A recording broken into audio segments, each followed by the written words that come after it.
झूल रहे हैं। और बाकी सब लोग? डैडी राजा साहब के साथ शतरंज खेल रहे हैं। और वो कानपुर वाले पति पत्नी? वो एक दूसरे के नखरे खेल रहे हैं। क्या मतलब? आधे घंटे से बराबर नोट कर रहा हूँ कि मैडम साहब के गले में नेकटाई बांध रही है और साहब बाबू मैडम के होठों पर लिपस्टिक घिस रहे हैं। तो तुम्हें क्यों जलन हो रही है कुमार? इसलिए कि जो ड्रेसिंग टेबल इस्तेमाल किया जा रहा है वो मैंने तुम्हारे लिए बनवाया था। सच? और क्या-क्या चीजें बनवाई मेरे लिए? अम्मा के पेट तले झूला, गेस्ट रूम में कैरम बोर्ड, स्टडी रूम में राइटिंग टेबल और बेडरूम में बस बहुत नाम बताने की जरूरत नहीं है। खैर छोड़ो इस बात को। ये बताओ कि राजा साहब ने मुझे पसंद कर लिया है कि नहीं? क्यों नहीं? वो तो तुम्हें देखकर मिले नहीं समाये। अरे उनका बस चले तो हमारी आज ही शादी करवा दे। आज ही? हाँ, उनका तो विचार है कि हमारी कोर्ट मैरिज करा दी जाए। चाहता तो मैं भी कोर्ट मैरिज ही हूँ, पर मेरे डैडी नहीं मानते। क्यों? वो क्या चाहते हैं? वो चाहते हैं कि शादी होने से पहले आधी जायदाद मेरे नाम पर हो जाए। अरे जायदाद की चिंता तुम क्यों करते हो? जब हमारी शादी हो जाएगी तो आधी क्या सारी जायदाद तुम्हारी हो जाएगी। ये चिंता मुझे नहीं कमलेश, सिर्फ डैडी को है।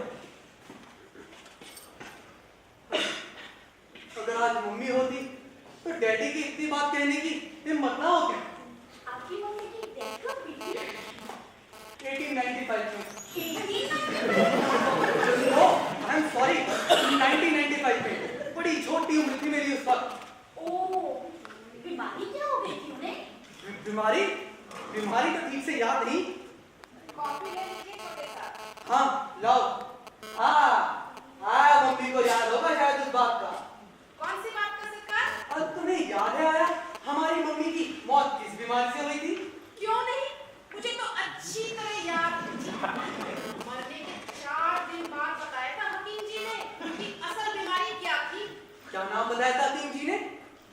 आयुर्वेदिक में उसे कहते हैं हर्निया परनिया और यूनानी में उसे कहते हैं जाने नकलू।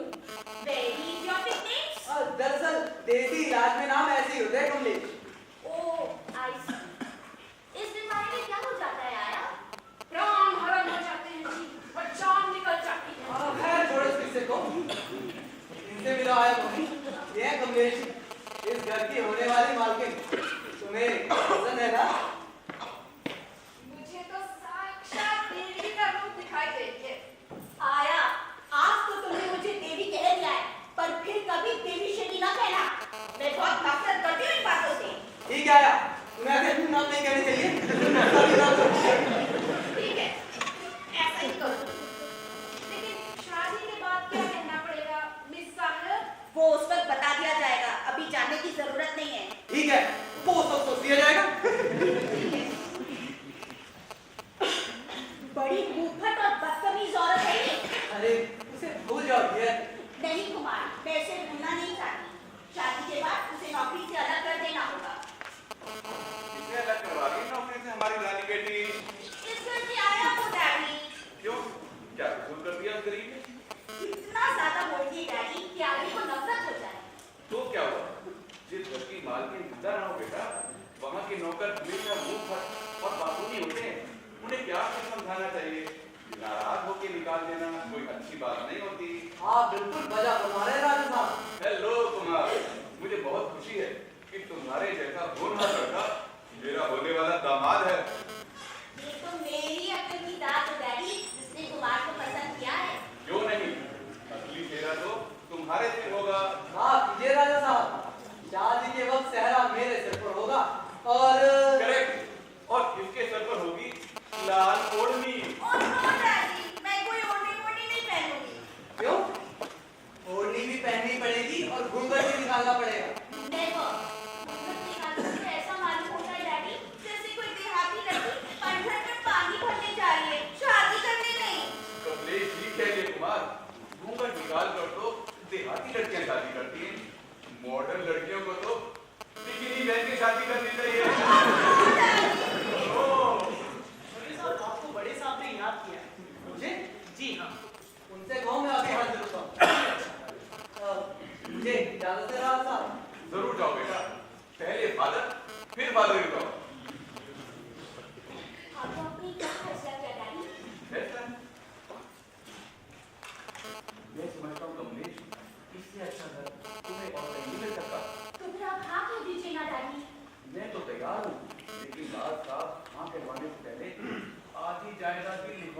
चाहते हैं।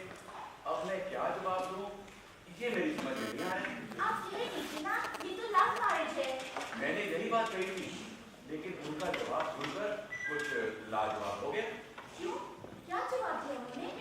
यही कि अगर शादी के बाद दोनों लव के सारे जिंदा रह सकते हैं, तो मैं भी अपनी कमाई हुई दौलत और जायदाद में से एक पाई देने को तैयार नहीं। You mean to say, ये कोठी मेरी और कुमार की नहीं होगी? बिल्कुल नहीं, तुम दोनों को अपना घर खुद बनाना होगा। ये नौकर चाकर आया होटल हमारा कुछ भी नहीं होगा। अगर अफोर्ड कर सकते हो तो रखो, नहीं तो ना सही।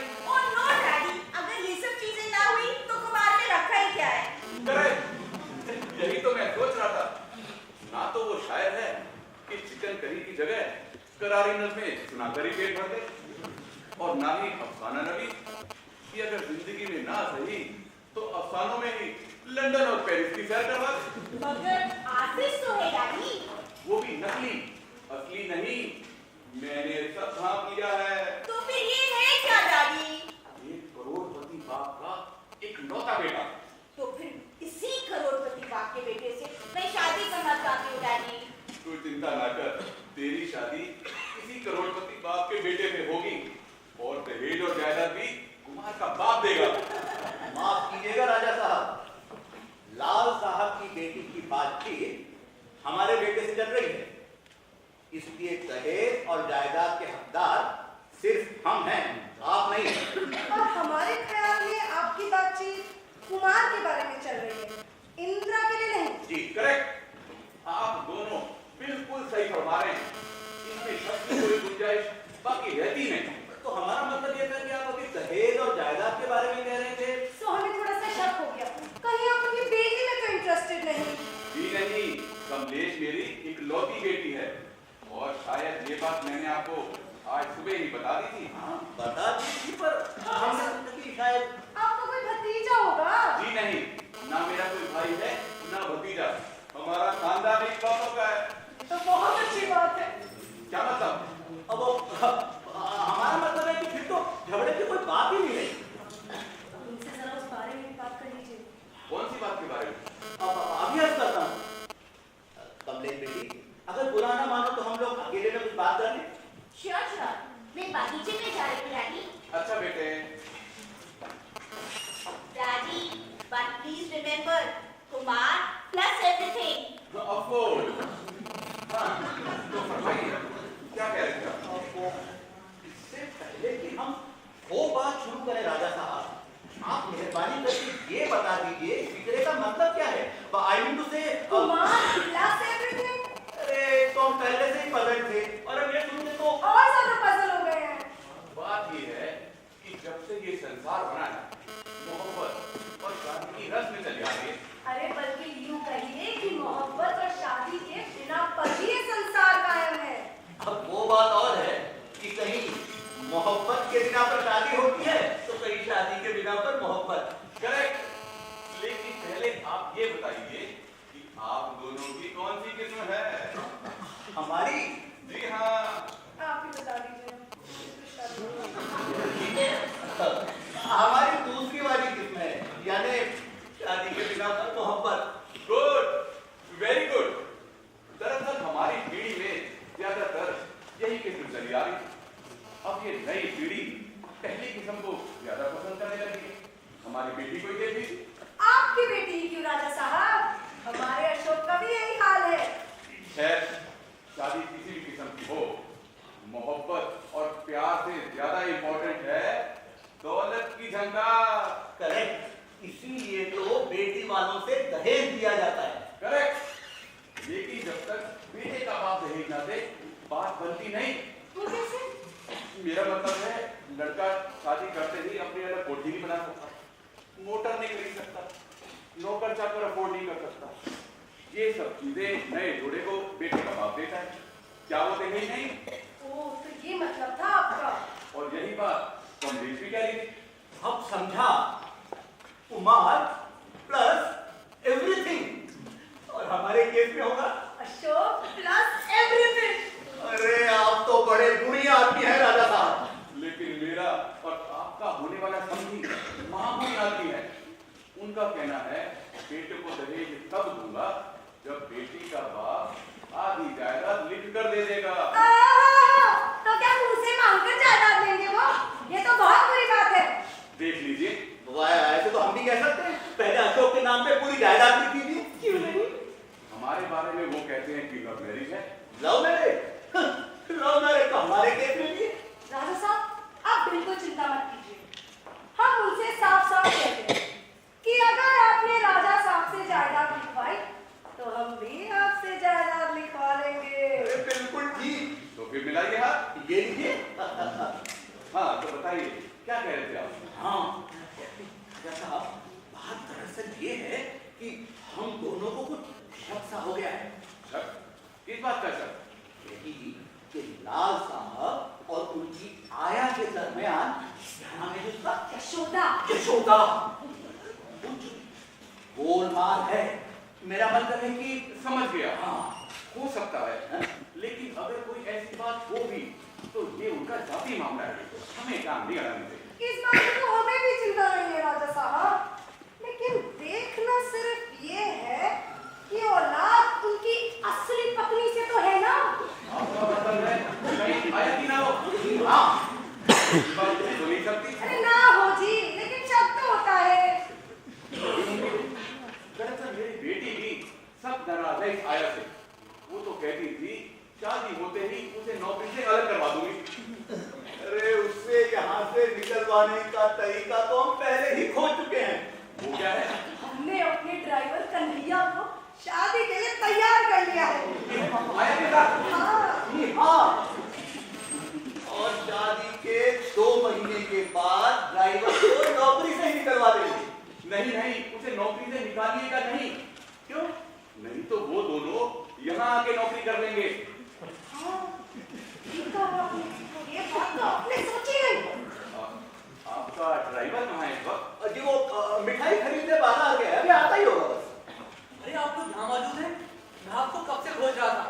आप चलिए, इंदिरा और अशोक आपका इंतजार कर रहे हैं बगीचे में फोटो के लिए।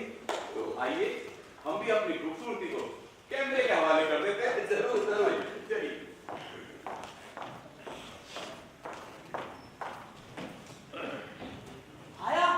आया मम्मी, कहाँ हो तुम? मैं यहाँ हूँ छोटे साहब। कहिए क्या बात है? डैडी को कोई जरूरी बात करनी है आपसे। मैं बगीचे की तरफ जा रहा हूँ, वहीं उन लोगों को मसरूफ रखूंगा। हाँ?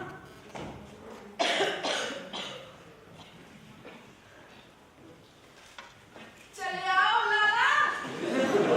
अपने ही घर में घबराए क्यों डोल पड़े? अब तो 5 उंगली घी में है। और सर कढ़ाई में। बड़े आदमियों का स्वागत रचाया है, तो निभाओ पूरी हिम्मत से। इतना गुस्सा क्यों खा रहे हो? स्वांग? अरे स्वांग रचाया था औलाद की शादी के लिए। मुझे क्या खबर थी उनकी शादी से पहले अपनी बीवी का कन्यादान करना पड़ेगा। वो मनोज ड्राइवर तो उसकी शादी की तैयारी कर रहा है और मैं अपनी दुकान पर ताला लगाए रखूं। बड़ी जलन हो रही है मेरे नेटवर्क से। अरे मुझे तो वो भस्मासुर दिखाई दे रहा है। इस अंग्रेजी औलाद ने ऐसी मुश्किल में फंसा दिया है कि अब निकलना ही मुश्किल हो गया है। अंग्रेजी नहीं करना, अंग्रेजी, अंगिया वाला। अरे डोली का अंग्रेजी को ये अंग तो मुझे मंगाना वाला दिखाई दे रहा है। तो सिर्फ लोई लग रहा है आपको? बड़ी सर्दी लग रही थी अपनी सभ्यता में। अरे ताने ना दे, कोई तरकीब सोच जो पिंड छूट जाए भूतों से। सच्चे दिल से कह रहे हो? सच्चे दिल से मेरा बस चले ना तो इनकी सूरत तक ना देखूं मैं। तो फिर ऐसा करो, उन्हें सारी बात साफ बताओ। नाता करना है तो करें, वरना हवा खाएं। ठीक है, ऐसा करना ही पड़ेगा, नहीं तो ये मनहूस लोग तेरी दूसरी शादी करा देंगे और मुझे बना देंगे ब्रह्मचारी।